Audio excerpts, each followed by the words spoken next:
this is Dieta Rodi with Grown and Vegan, and welcome to my channel. If you're new here, I really appreciate you coming in. This is a special video in honor of Breast Cancer Awareness Month, and in this video, I'm going to be sharing my personal journey walking through breast cancer and how that journey caused me to go vegan. But before we get into that part of it, I wanted to share a clip with you, and I had to do a little finagling to get this clip because I actually shared the video on my old video or my old YouTube channel, but I wanted to bring it on this channel because I wanted to share with you how breast cancer made me go vegan.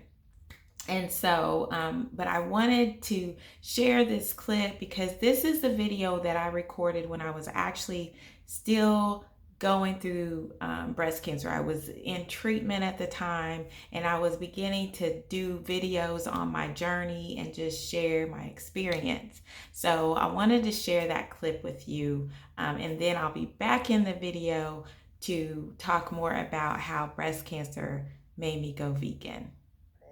Um, that basically the way that I discovered this, it's just like typical. I was in the shower and I was taking a shower, and I noticed that I had a lump on my right side in my right breast, and it was hard, and it was something that I kind of, you couldn't really miss. Now, I have had a history of fibrocystic masses, which are kind of lumps, but they move around in your breast, and that's what the difference is. They move around, and like when you get pregnant, like with my babies, when I was pregnant, those masses would actually get bigger. But then after I'd had my babies, then they would get smaller. So with one thing that one of my doctors taught me years ago is that if any of those, because I had that history, if any time one of those becomes where it feels like it's stuck, or it's like it doesn't move and it's kind of attached to you, that's something that you want to get checked out. So I Okay, found. so that video was just to share with you. I wanted to share, when I was still in the journey and just share my experience at that time, and just kind of give you that up close and personal view of me when I was still going through that part of the journey.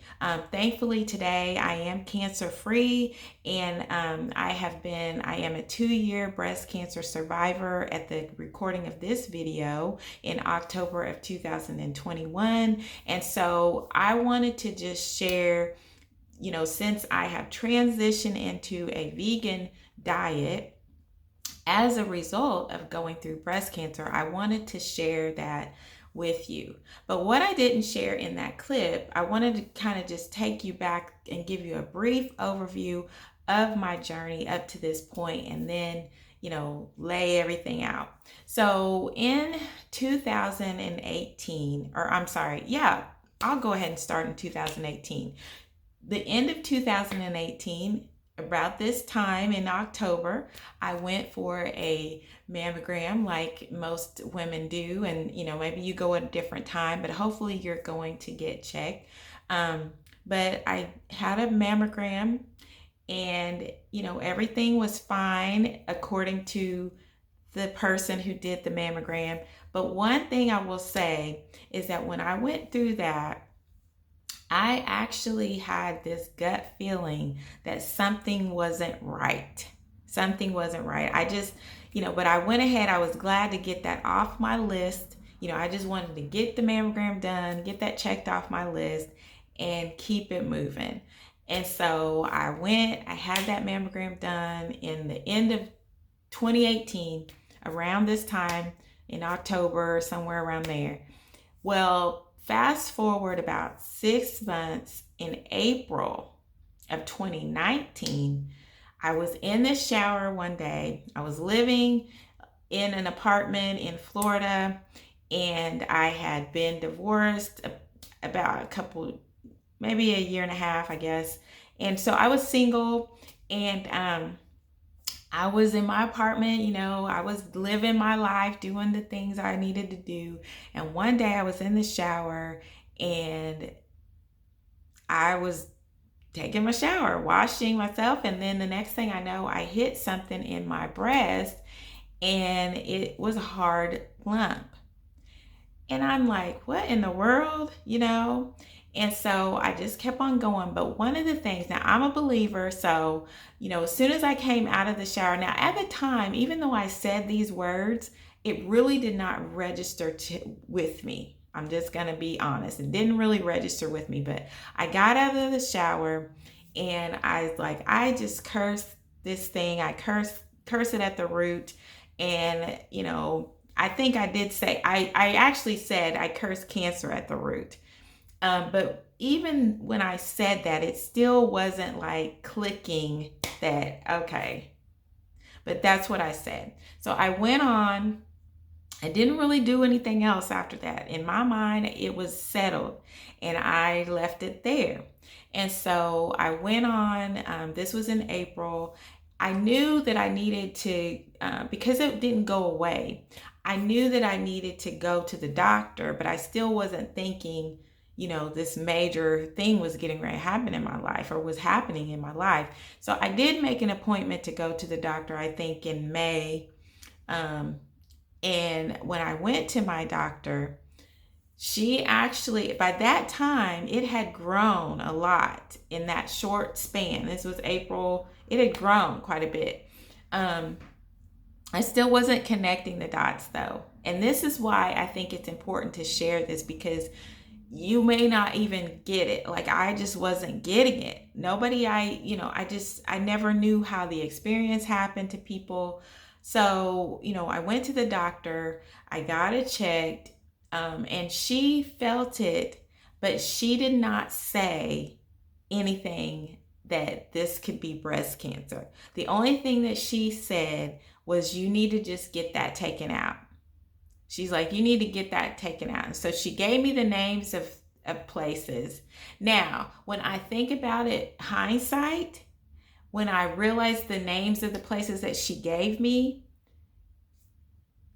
okay, then I should have realized this was what was going on. But because she wasn't directly, I'm like one of those people, you need to just spit things out and just tell me. And so it just really wasn't clicking with me that that's what was happening. And so, I was like, okay, fine, I'll take care of that. But I was in the process of moving. I was going to relocate. So in my mind, I was going to take care of that once I relocated. So this was around May. I relocated in July. So another couple months had gone by, and the thing was still growing. Now, what was happening was that I was having effects in my body, but I didn't really connect the dots. I realized that I got a cold, and I didn't really bounce back from that cold as quickly as I would normally bounce back. And so that kind of started to scare me a little bit, but I still kept on going. So fast forward, I did relocate, got back, and one of the first things I did once I did relocate was find a surgeon, because in my mind, I was just going to get that taken out. Well, when I went to the surgeon, and the way she was acting and treating me was just blowing me away.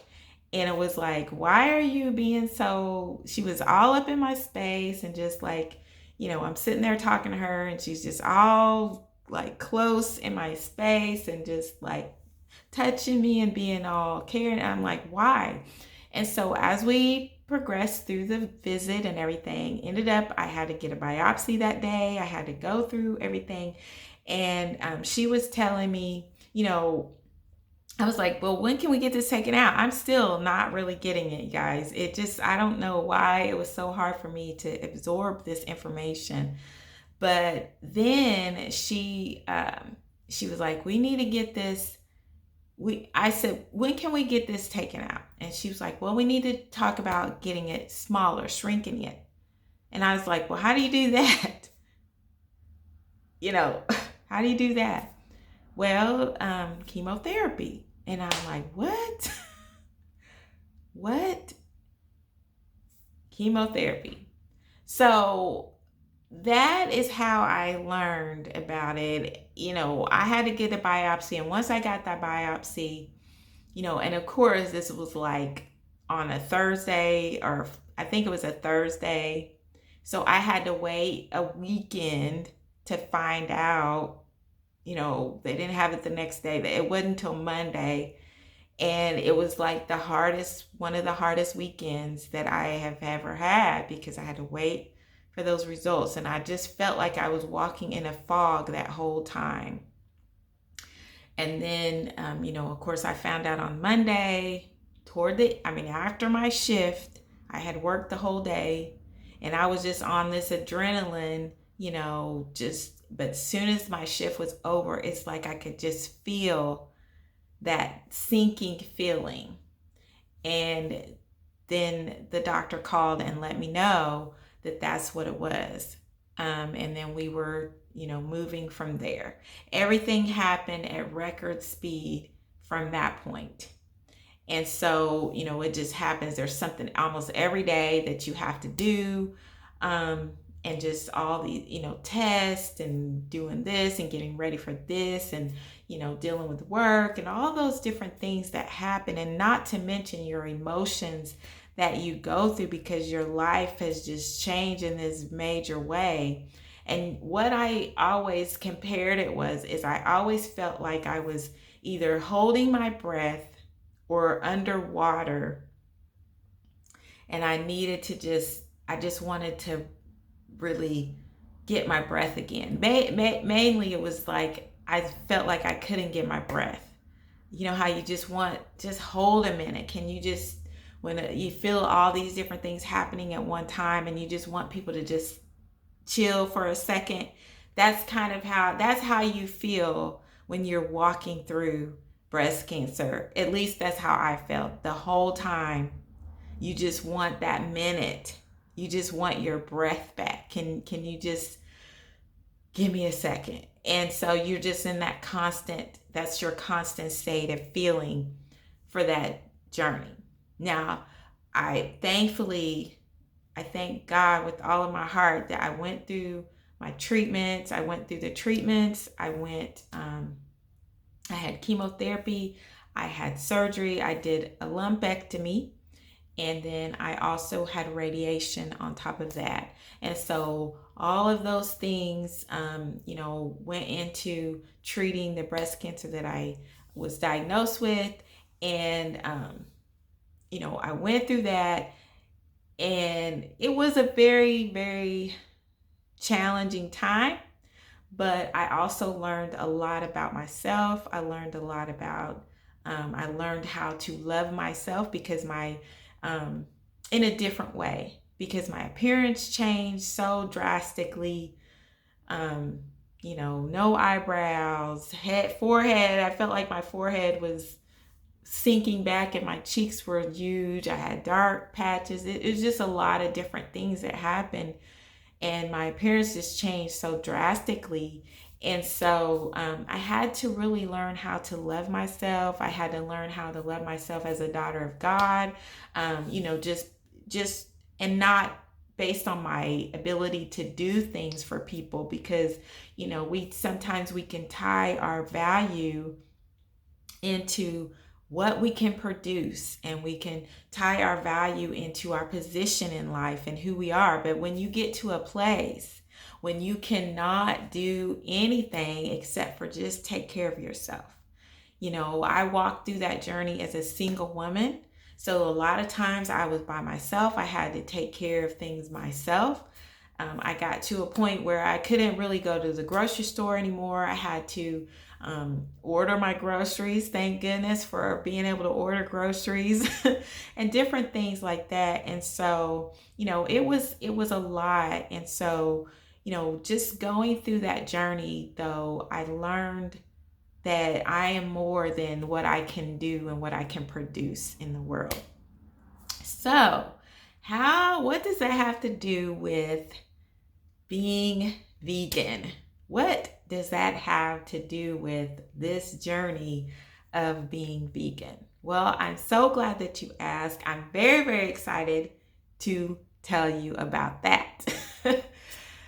So, once you come through breast cancer and you are no longer, you are cancer free, then they send you a packet. At least I received a packet called my Survivor Packet. And so within that Survivor Packet, you have all of your treatment plan.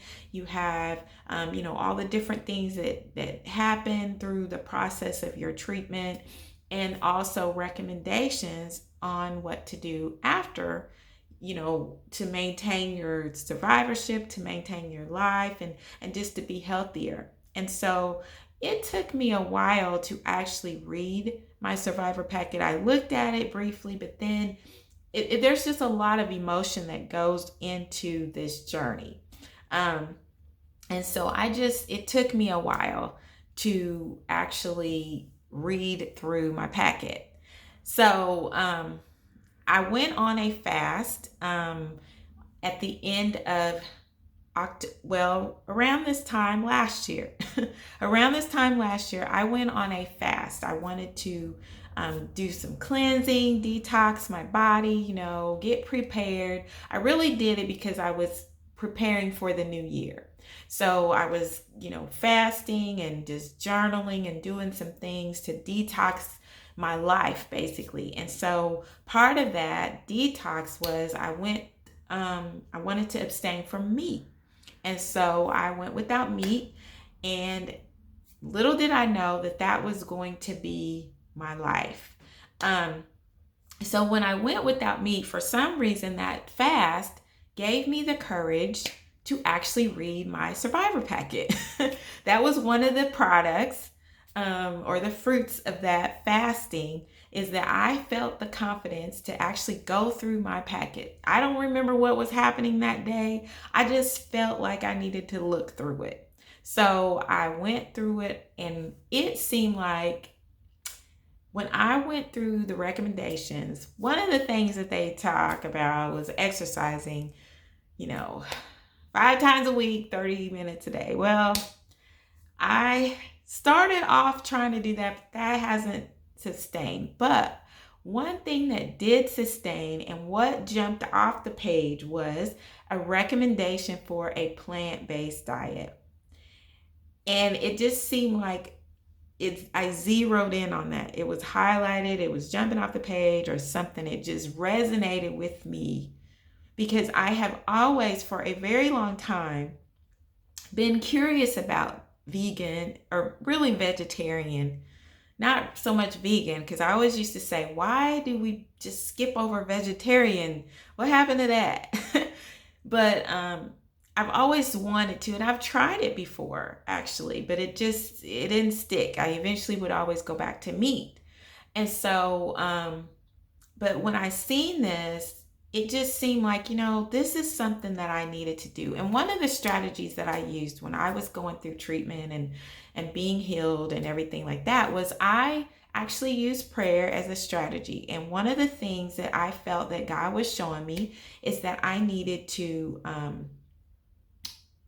basically that I used prayer. So I felt like the things that I needed when I used prayer, that God showed me the different strategies on how to get through the treatment. There were different times when I would get sick on treatment and different things, and I would pray, and I would get an understanding on what I needed to do. So I've continued that, and post treatment, and so I felt like in my prayer, I had asked for strategies on how to rebuild my body. And so I felt like this was an answer to my prayer, really, because it just jumped off the page at me.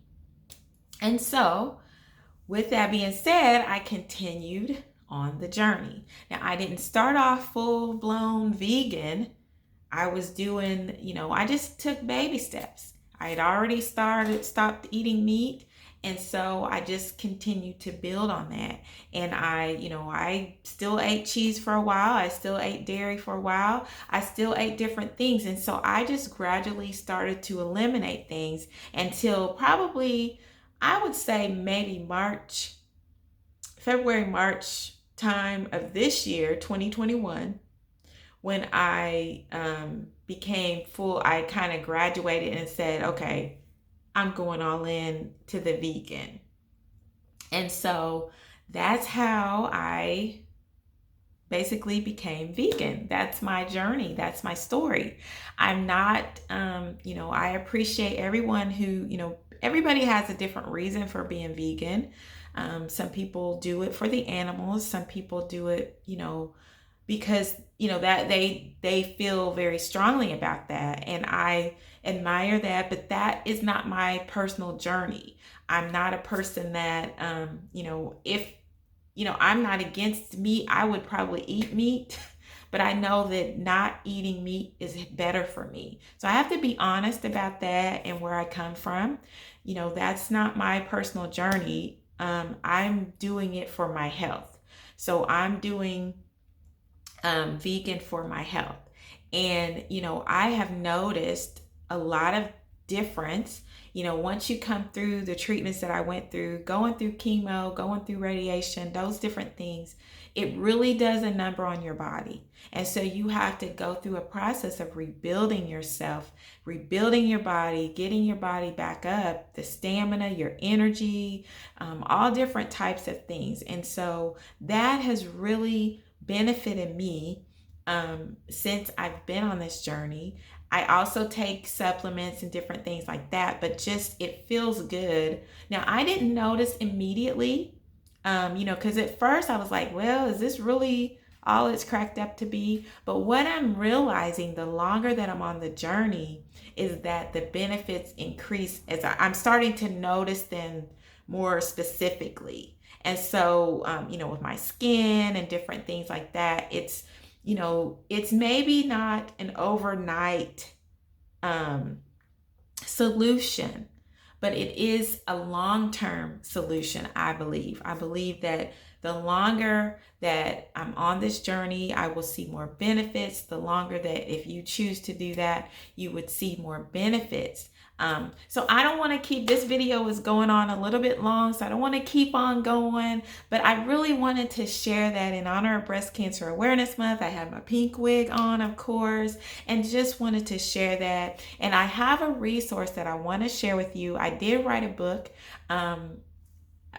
through this journey. I actually wrote it while I was in treatment and different things, and it's available on Amazon. And if you are affected by breast cancer, or if you know someone, I would love for you to offer, you can get the book at Amazon. And this is a faith-based book. So I am a person of faith, so I did write it from that perspective. So if you know someone who needs that information, I even have my daughters, both of my daughters, I have 2 adult daughters that both of them wrote parts in the book that's really awesome. I share pictures, I share the strategies that I use, I share the prayers and declarations, you may call them affirmations, but I share those that I used during the journey. I also share recipes of things of a soup that I took or ate while I was on the journey, and just different things because it helped me with my nausea and stomach and all that. And so I'm sharing all of that in the book. And so I would love for you to get that if you know someone who needs it, or if you need it personally. And of course, I invite you to like this video, share this with somebody who you think would need to hear this information, and follow this channel. I'm sharing recipes on this channel, vegan recipes. I also share lifestyle tips on this. I'm getting more into doing that as well because this channel is grown and vegan. So I want to share more about the grown side of life. So until next time, thanks again for watching. I'll talk to you soon. Bye.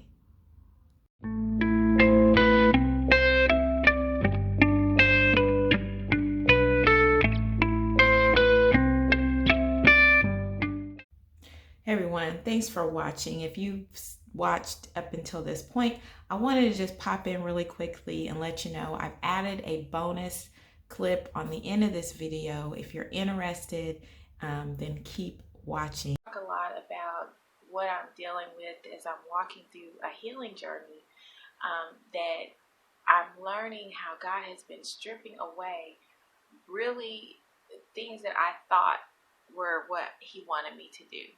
Things that I thought I was supposed to do. These were all rooted in my own ambition and my own goals.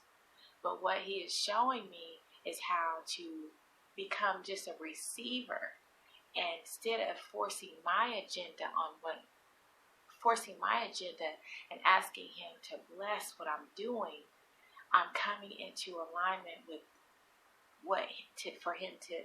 for me to be doing what He is blessing. And so I just want to challenge you in your own personal time and prayer time, because really, if we want to know the plan, if we want to know what we are supposed to be doing, it's in the heart of God. And so we're going to find that in the time that we spend with Him, that is where we're going to discover the plans and the destiny that He has for us, and the vision that He has for our lives. And especially if you're walking through a personal challenge, if it's something against your health, that is a very key ingredient that you need to tap into, is to discover the plan and the purpose for your life from God, because that is what's going to fuel your life. As long as God has a plan and He is speaking a word over your life, then you have to complete that out. Your life, He started a work in you, and He will finish that work in you. And that's something that I hold on to in my own journey, is that as long as God has breathed breath into my body, and He has spoken a word over my life, and He has plans and purpose for me, then I'm not finished yet. And I have